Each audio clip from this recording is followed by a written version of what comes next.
Rajesh law centre में आप लोगों का स्वागत है। आज हम लोग चर्चा करेंगे सिविल प्रक्रिया संहिता के अंतर्गत अगर कोई डिक्री पास की गई है या कोई आदेश पारित किया गया है तो उसके निष्पादन के ढंग क्या क्या है, कितने तरीके से किसी डिक्री का एग्जीक्यूशन कराया जा सकता है। अर्थात सिंपल शब्दों में समझिए कि जब किसी दीवानी न्यायालय ने, किसी सिविल अदालत ने वादी के पक्ष में कोई आदेश कर दिया, यानी उसके पक्ष में डिक्री कर दिया, जिस बात का मुकदमा चल रहा था, चाहे किसी जमीन की कब्जे को लेकर के, उसके हक को लेकर के, या किसी बकाये धन या किसी वस्तु की वसूली को लेकर के, उसका मुकदमा फाइनल हो गया और वो आदेश पीड़ित के पक्ष में कर दिया गया, यानी जिसने मुकदमा दाखिल किया था उसके पक्ष में आदेश आ गया। तो आदेश आ जाने से तो पैसा तो हमें मिलेगा नहीं। जैसे 10 लाख रुपया मेरा किसी पे बकाया था, मैं मांग रहा था, वो दे नहीं रहा था।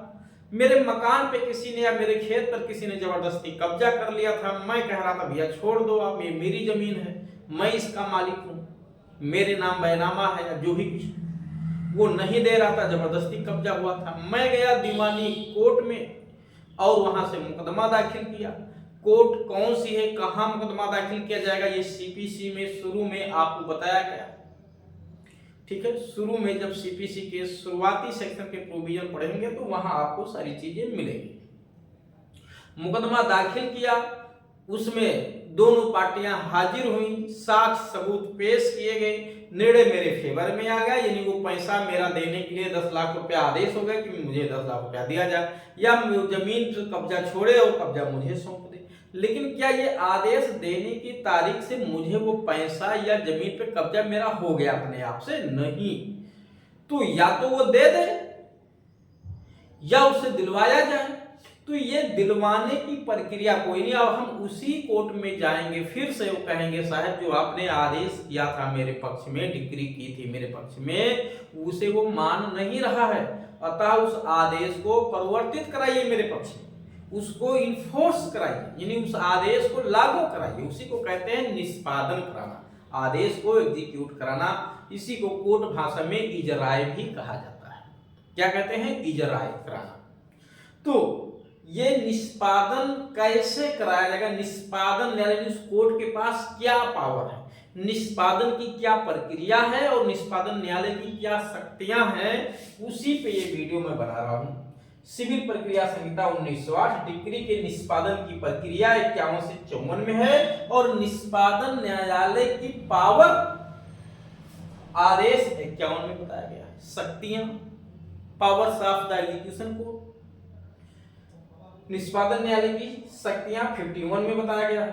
अब इन शक्तियों क्या क्या है उसको मैंने यहां नीचे डिस्क्राइब कर दिया। डिलीवरी कराने की पावर, परिधान, अरेस्ट एंड डिटेन, गिरफ्तारी और निरोध, अटैचमेंट यानी कुर्की, सेल आउट कराना, विक्रय कराना, ठीक है, अपॉइंटमेंट ऑफ रिसीवर, रिसीवर की नियुक्ति कराई जा सकती है, अदर मैनर, अन्य रीति कोई। तो अभी सब एक एक करके मैं डिटेल में आपको समझाऊंगा।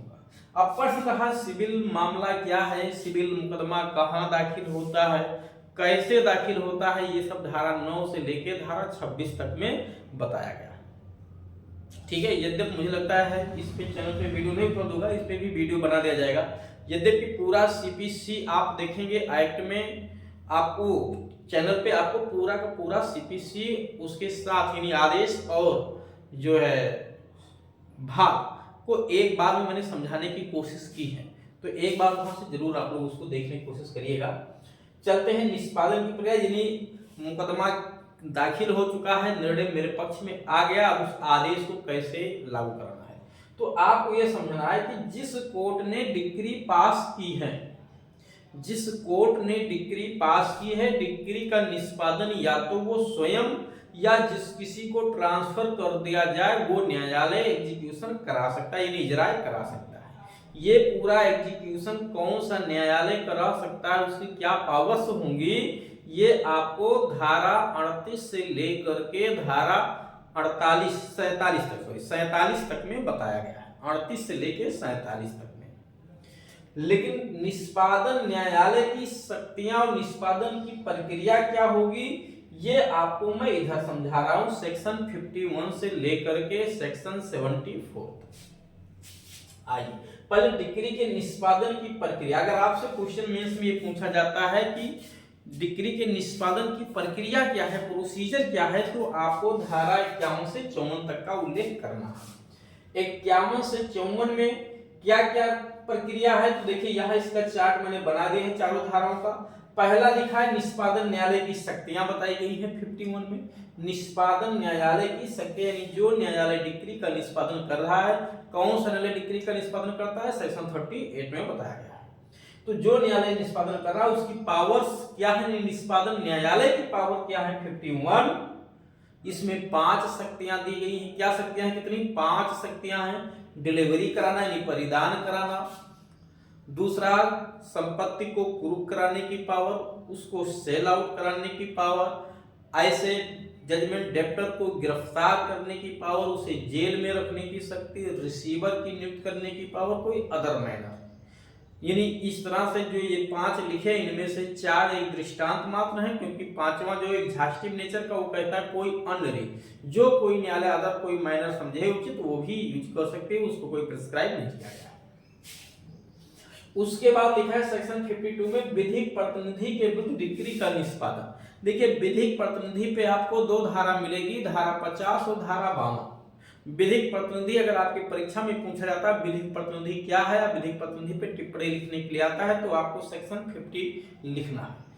और 52 भी विधिक प्रतिनिधि है, बट दोनों में अंतर क्या है आप समझिए। ड्यूरिंग प्रोसीडिंग जो है before pronounce of judgement civil case में यदि डिफेंडेंट की मृत्यु हो जाती है और उसके विधिक प्रतिनिधि को जोड़ा जाता है, विधिक प्रतिनिधि किसे कहते हैं, इसकी डेफिनेशन धारा 2(11) में दी है। तो विधिक प्रतिनिधि को जब जोड़ा जाएगा तो डिक्री उसी के खिलाफ पास होगी। क्यों, क्योंकि अभी जजमेंट आया ही नहीं है उस मामले में, ड्यूरिंग प्रोसीडिंग ही डिफेंडेंट की डेथ हो गई है। तो विधिक प्रतिनिधि जो ड्यूरिंग प्रोसीडिंग जोड़ा जाता है एज अ प्रतिवादी के रूप में, उसके खिलाफ जो डिक्री पास होती है वो विधिक प्रतिनिधि का उल्लेख धारा 52 में किया गया है। और जो डिक्री के निष्पादन के दौरान यानी किसी सिविल मुकदमे की सुनवाई चल रही थी, उसमें जजमेंट आ गया, अब उसका एग्जीक्यूशन शुरू हो गया था, उस दौरान जजमेंट डेप्टर की मृत्यु हो गई, तो उसके विधिक प्रतिनिधि के खिलाफ भी डिक्री का निष्पादन कराया जाएगा। वो धारा आपको मिलेगा 50, धारा 50। तो विधिक प्रतिनिधि के विरुद्ध डिक्री का निष्पादन धारा 52 की बात की जा रही है। यानी 52 का मतलब है कि ड्यूरिंग प्रोसीडिंग प्रतिवादी की मृत्यु हो गई थी और उसके विधिक प्रतिनिधि को जोड़ा गया था, जहां विधिक प्रतिनिधि के खिलाफ ही डिक्री पास हुई है। तो डिक्री का निष्पादन जितनी संपत्ति उसके पास आती है या लीगल रिप्रेजेंटेटिव, उतनी सीमा तक उसकी लायबिलिटी होती है। किंतु यदि वो ये बताने में असमर्थ रहे कि जितनी संपत्ति उसको मिली थी एज अ विधिक प्रतिनिधि वो खत्म हो चुकी है, तो डिक्री का निष्पादन उसके निजी प्रॉपर्टी से भी किया जा सकता है। 52 पैतृक संपत्ति का दायित्व। अगर कोई पैतृक संपत्ति बच्चों को मिली हुई है तो उसमें डिक्री का निष्पादन कैसे होगा, तो कहा गया कि पैतृक संपत्ति में भी डिक्री का निष्पादन वैसे ही कराया जाता है जैसे विधिक प्रतिनिधि के विरुद्ध कराया जाता है। और पैतृक संपत्ति में कुछ ऐसे भी एग्जीक्यूशन आपके खिलाफ कराए जा सकते हैं जो हिंदू विधि के अनुसार मान्य है। तो ये 53 हो गया। उसके बाद है संपदा का विभाजन या अंश का पृथक्करण। कोई संपदा है, प्रॉपर्टी है, उसको डिवाइड करवाना है, विभाजित करना, जैसे जमीन है 10 बीघा, उसका विभाजन करवाना है। कोई अंश है कहीं पे तो उसको पृथक करवाना, अलग करवाना है। तो धारा 54 बताती है कि अगर कोई ऐसी संपदा है जिसका विभाजन करवाना है, अगर वो सरकार का उस पर कोई राजस्व बकाया है, उस पर सरकार का कोई राजस्व बकाया है या उसके अंश का पृथक करना है, तो ये जिम्मेदारी कलेक्टर को दे दी जाती है। और ये कलेक्टर चाहे तो स्वयं या अपने द्वारा नियुक्त किसी अन्य राजपत्रित अधिकारी को ये जिम्मेदारी दे करके संपदा का विभाजन या अंश का पृथक्करण करा सकता है। सीपीसी में 2 जगह कलेक्टर को पावर दी गई है, बहुत महत्वपूर्ण है। एक तो संपदा का विभाजन करने के लिए कलेक्टर की नियुक्ति की जाती है धारा 54 में, दूसरा रिसीवर की नियुक्ति के रूप में भी जो है कभी कभी कलेक्टर को नियुक्त कर दिया जाता है। जिसका उल्लेख आदेश 40 नियम 5 में किया गया है। आदेश 40 नियम 5। तो ये तो आपने देख लिया निष्पादन की प्रक्रिया, यानी निष्पादन न्यायालय की शक्तियां विधिक प्रतिनिधि के विरुद्ध निष्पादन की सीमा तक पैतृक संपत्ति जो हाथ में आई है बच्चों के, उसमें उनका निष्पादन कराने के लिए किस सीमा तक वो दायी होगी प्रॉपर्टी, और संपदा का विभाजन या उसका पृथक्करण। तो ये तो हो गई प्रक्रिया। अब क्या पढ़ना आपको, निष्पादन न्यायालय की शक्तियां क्या क्या क्या पावर्स हैं। तो पहला है परिधान, यानी निष्पादन न्यायालय क्या करेगा, संपत्ति को दिलवा देगा। तो दिलवाने के अलग अलग प्रोसेस बताए गए हैं। आप आदेश 21 नियम 1-2 पढ़ेंगे तो इसमें आपको मिल जाएगा कि पीड़ित के पास 3 विकल्प होते हैं कि 3 तरह से उसको पैसा दे दिया जाए। जजमेंट डेप्टर दे सकता है कैसे, बैंक में जमा करके, यानी बैंक को दे कोर्ट में जमा करके, या मनी ऑर्डर के माध्यम से, या बैंक के माध्यम से, या स्वयं उस व्यक्ति को यानी कोर्ट में सीधे दे करके, या कोर्ट को बैंक के थ्रू जमा करके, या मनी ऑर्डर के माध्यम से, या उस व्यक्ति को सीधे दे करके जिसका लिखित साक्ष्य हो, या उसे अकाउंट में भेज करके, या कोई अन्य रीत अगर कोर्ट बता दिया जाए तो उस रीति से जो है परिधान किया सकता है। आदेश 21 नियम 1 से 2 में बताया गया है। जिस तारीख से पैसा दे दिया जाता है फिर उस पर कोई ब्याज नहीं पड़ता है, या बैंक में भी जमा हो गया तो उस पर कोई ब्याज नहीं देना पड़ेगा अलग से उसको। गिरफ्तारी और निरोध, अगर नहीं दे रहा है पैसा तो उसे गिरफ्तार भी कराया जा सकता है। गिरफ्तारी की क्या प्रक्रिया होगी, दिन में गिरफ्तारी होगी कि रात में गिरफ्तारी होगी, महिला गिरफ्तार करेगी, पुरुष गिरफ्तार करेगी, ये पूरी डिटेल में प्रक्रिया पढ़ेंगे धारा 55 में, काफी डिटेल में लिखा हुआ है। 3-4 धारा यहाँ पे मिलेगी आपको। किसकी गिरफ्तारी डिक्री के निष्पादन में नहीं होती है, आप देखते हैं धारा 56 में महिला को डिक्री के निष्पादन में कुछ दशाओं में गिरफ्तार नहीं किया जाता है। जब डिक्री धन के संदाय के लिए हो तो महिला की गिरफ्तारी नहीं होगी। पर्सनल अपीयरेंस से भी महिला को छूट दिया गया है सेक्शन 132 में, जो महिला रूढ़िगत तरीके से लोगों के सामने नहीं आती है।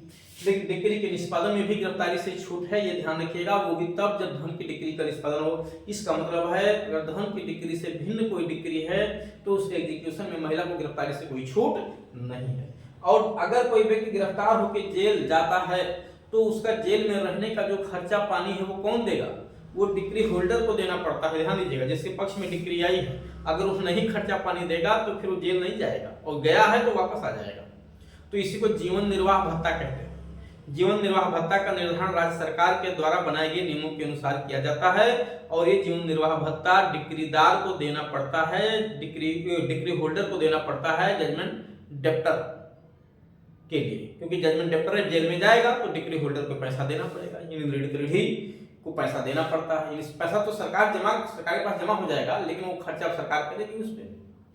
और इसके बारे में डिटेल में प्रक्रिया आप देखेंगे तो आदेश 21 नियम 39 में मिलेगा। ठीक है, तो जीवन निर्वाह भत्ता। फिर गिरफ्तारी करने के बाद जेल में कितने दिन रखा जाता है। सिविल मामलों में ध्यान दीजिएगा, ये गिरफ्तारी की प्रक्रिया ना 2 स्टेज पे अलग अलग बताई गई। हिमालय से कभी समझा दूंगा इसको दूसरे वीडियो में। बट यहाँ आपको क्या देखना है कि जब गिरफ्तार किया जाता है डिक्री के निष्पादन में, तो गिरफ्तारी करके जेल में रखने के 3 स्टेज बताए गए हैं। अगर डिक्री का जो निष्पादन है उसका विषय वस्तु यानी उसका मूल संपत्ति का 5000 रुपए से अधिक है तो अधिकतम 3 महीने तक जेल में रखा जा सकता है। अगर डिक्री की विषय वस्तु 5000 रुपया से लेकर के 2000 रुपए से अधिक है, यानी 2 से अधिक किंतु 5 तक या उससे कम है, तो 6 सप्ताह जेल में रखा जा सकता है, इससे ज्यादा नहीं। और अगर डिक्री की जो विषय वस्तु है जितना एग्जीक्यूशन होना है वो 2000 रुपए या उससे कम है तो जेल में नहीं रखा जा सकता। ध्यान रखिएगा डिक्री के एग्जीक्यूशन में। और अगर जेल में रखा भी गया तो कब कब बीच में छोड़ दिया जाएगा, 3-4 आधार मिलेंगे। धारा 58 में आपको मिलेगा कि कब कब उसे छोड़ दिया जाता है। और एक है बीमारी के आधार पे 59 में छोड़ा जाना, रुग्णता के आधार पे 59 में छोड़ना। ठीक है, 59 में छोड़ने पे आप देखेंगे वहां वारंट भी रद्द हो जाता है। अगर वारंट जारी हुआ गिरफ्तार करने के लिए, पता चला बीमार है काफी ज्यादा तो वारंट रद्द कर दिया जाएगा। गिरफ्तार होकर आ गया है तो जेल नहीं भेजा जाएगा, राज्य सरकार को भी छोड़ने की पावर दी गई है। या गिरफ्तारी के तुरंत बाद उसको कब कब छोड़ा जा सकता है, जब डिक्री की तुष्टि अन्यथा हो गई हो, जो पैसा बकाया है डिक्री के निष्पादन में वो पैसा दे देता है, या जो है डिक्रीदार द्वारा जीवन निर्वाह भत्ता नहीं जमा किया जाता है, जो ये डिक्रीदार खुद ही कह रहा है कि साहब इसको जेल ना भेजिए छोड़ दीजिए, तो उसके रिक्वेस्ट पे भी छोड़ा जा सकता है 58 में। उसके बाद अटैचमेंट की बात धारा 60 से लेकर के 64 तक में की गई है। ध्यान दीजिएगा, किन संपत्तियों की कुर्की नहीं होगी। धारा 60 में भी बताया गया है, धारा 61 में भी बताया गया है। धारा 61 में कहा गया है कृषि उपज जो होती है कुछ सीमा तक वो कुर्क नहीं होती, कुछ सीमा तक, पूर्णतया नहीं। जैसे जितना फसल उगाया गया उसमें जितना नेक्स्ट फसल लगाने के लिए बीज की आवश्यकता है वो कुर्क नहीं होता। जो खाने के लिए जितना जरूरी है किसान को वो अटैच नहीं होता है। धारा 61। धारा 60 में क्या क्या कुर्की होगी, क्या क्या कुर्की नहीं होगी। 60 लिस्ट आपको 20 लिस्ट आपको मिलेंगी जिन संपत्तियों का अटैचमेंट नहीं होता। धारा 60 आपकी परीक्षा की दृष्टि से बहुत महत्वपूर्ण, ध्यान रखिए। धारा 60 को पढ़ते समय आप चाहें तो सीआरपीसी की धारा 83 को भी इसके साथ जोड़ के पढ़ सकते हैं। वहां भी अटैचमेंट है, यहाँ भी अटैचमेंट है, बट अंतर यह है कि उस क्रिमिनल मामले में है, ये सिविल मामले में। दूसरा जो महत्वपूर्ण, ये तो कोई अंतर है नहीं में, जो मटेरियल अंतर है वो ये है कि क्रिमिनल मामले में धारा 83 के तहत जब भी अटैचमेंट होता है तो उस अटैचमेंट का उद्देश्य व्यक्ति को हाजिर कराना, संपत्ति को लेना नहीं है। व्यक्ति को हाजिर कराना है, संपत्ति को लेना नहीं है। इस नाते वहां किसी भी प्रकार की संपत्ति हो, चाहे चल हो, अचल हो, जीवधन हो, कुछ भी छूट नहीं होता, सब संपत्ति अटैच होकर चली जाती है। बट सीपीसी में धारा 60 में कुर्की का जो मेन उद्देश्य है वो संपत्ति को लेना है, लेकर के डिक्री का निष्पादन करवाना है। इस नाते यहाँ सभी प्रकार की संपत्ति नहीं कुर्क की जा सकती। 20 प्रकार की संपत्तियों की एक लिस्ट दी गई है जिसकी कुर्की नहीं होती धारा 60 में, और कृषि उपज की भी कुर्की नहीं होती है, ये धारा 61 में लिखा हुआ है कुछ सीमा तक। और 63, 64 आप देखेंगे कि जो ट्रांसफर होता है कुर्की से पहले या कुर्की के बाद आदेश में, अगर ट्रांसफर किया गया है और ट्रांसफर प्राइवेट है तो उसको शून्य मान लिया जाता है, जिससे आप डिक्री के निष्पादन के उद्देश्य को विफल न कर सके ट्रांसफर करके संपत्ति को। फिर 65 में पूरी प्रक्रिया बताई गई। 65 से 72 संपत्ति कैसे सेल आउट की जाती है, ये कोई बहुत महत्वपूर्ण प्रोविजन नहीं है परीक्षा की दृष्टि से। आपका जो धारा 65 है थोड़ा सा महत्वपूर्ण है कि जो संपत्ति डिक्री के निष्पादन में कुर्क करके सेल आउट की जाती है, जो उसको खरीदता है वो क्रेता हो गया, उसका हक किस तारीख से संपत्ति में निहित होता है, खरीदे जाने की तारीख से या कब्जा पाने की तारीख से। तो कहा गया संपत्ति पे कब्जा मिले या ना मिले, जिस तारीख से उसने खरीदा उसी तारीख से उसका हक उसमें निहित मान लिया जाएगा। और जब संपत्ति अटैच की जाती है, ग्रुप की जाती है, तो उसकी देखरेख करने के लिए रिसीवर भी तो नियुक्त करना पड़ेगा। तो रिसीवर की नियुक्ति का पूरा प्रोसेस आदेश 40 नियम 1 से 5 तक में किया गया। रिसीवर किसे नियुक्त किया जाएगा, रूल 1 में किया गया है, नियुक्त किए रिसीवर को पारिश्रमिक दिया जाना, रूल 2 में है, रिसीवर के कर्तव्य क्या है 3 में मिलेगा, उसके दायित्व 4 में मिलेगा, और कलेक्टर को रिसीवर के रूप में नियुक्त करना रूल 5 में मिलेगा। अन्य रीत भी है। अन्य रीत में धारा 73, 74 मैंने यहाँ पे दिखाया है, दृष्टांत स्वरूप दिखाया है, ठीक है। जैसे जो अस्तियों यानी संपूर्ण संपदा का विभाजन करवाना है तो 73, 74 डिक्री के निष्पादन में अगर व्यक्ति विरोध कर रहा है, नहीं एग्जीक्यूशन होने दे रहा, जैसे घर का कब्जा दिलाना है वो दिलाने नहीं दे रहा, रोक रहा है, नहीं अंदर जाने दे रहा, तो ऐसे व्यक्ति को अरेस्ट करके अधिकतम 30 दिन तक जेल में रखा जा सकता है और उसी दौरान डिक्री होल्डर को जो है कब्जा दिला दिया जाएगा। तो इस तरह से ये एक संक्षिप्त प्रक्रिया यहाँ पे थी, निष्पादन की प्रक्रिया, यानी ये सब स्टेप अपनाए जा सकते हैं। इसमें से जो स्टेप जरूरत पड़ेगी वो अपनाया जाएगा, एक साथ सब अपनाने की कोई जरूरत नहीं है, जरूरत पड़ेगी तो सब भी अपनाया जा सकता है, नहीं तो कोई भी नहीं, ठीक। लेकिन ये अपने आप में सब कंप्लीट नहीं है, चीज ध्यान दीजिएगा, क्योंकि इसके साथ आपको आर्डर 21 पढ़ना पड़ेगा, तभी प्रक्रिया कंप्लीट होगी। गिरफ्तारी निरोध कुर्की कैसे की जाएगी, झंडी वगैरह लगाया जाता है, डुग्गी पिटवाया जाता है, चल संपत्ति की कुर्की कैसे होगी, अचल संपत्ति की कुर्की कैसे होगी, तो ये सब यहाँ नहीं लिखा है, बस मोटा मोटा लिखा है कुर्की। विक्रय की प्रक्रिया, रिसीवर की नियुक्ति, किसी दूसरे व्यक्ति की संपत्ति कुर्क होकर चली जाए, ठीक है, तो वो भी तो दावा आपत्ति कर सकता है आदेश 21 नियम 58 में। तो वो सब प्रक्रिया आपको आदेश 21 पढ़ेंगे तभी कंप्लीट होगा। बट यहाँ एक मोटा मोटा प्रक्रिया आपको आर्डर सेक्शन में दे दिया गया। तो उम्मीद है आपको समझ में जरूर आया होगा, परीक्षा के लिए काफी महत्वपूर्ण है, ठीक है, याद रखिएगा इसको। अब मैं इससे अलग वीडियो बनाऊंगा एक, जैसे सिविल प्रक्रिया संहिता में आप देखेंगे तो गिरफ्तारी, निरोध, कुर्की, विक्रय, ये सब 2 स्टेज पे लिखे हुए हैं पूरे सीपीसी में, एक जगह नहीं 2 जगह मिलेंगे। आप जैसे यहाँ पढ़ा, फिर अभी आपको धारा 94, 95 में भी यही बात मिलेगी, गिरफ्तारी, कुर्की, रिसीवर की नियुक्ति, अस्थायी आदेश, अन्य कोई अंतर्वर्ती आदेश पारित किया जाना। फिर आप आदेश 38 में भी पढ़ेंगे गिरफ्तारी एवं कुर्की, 39 में पढ़ेंगे जो है इंजंक्शन जारी करना, 40 में रिसीवर की नियुक्ति पढ़ेंगे। तो ये आदेश 38, 39, 40 में भी बताया गया, धारा 94, 95 में भी बताया गया है, धारा 54 से लेकर के सब 74 तक में भी बताया गया, धारा 46 में भी कुर्की का प्रावधान किया गया है। ये सब कहाँ कहाँ क्या है, इन सब में क्या डिफरेंस है, मैं एक साथ कभी इसका अलग से वीडियो लेकर के आऊंगा और सारे प्रोविजन को एक साथ बता करके सारी समस्या को दूर करूंगा।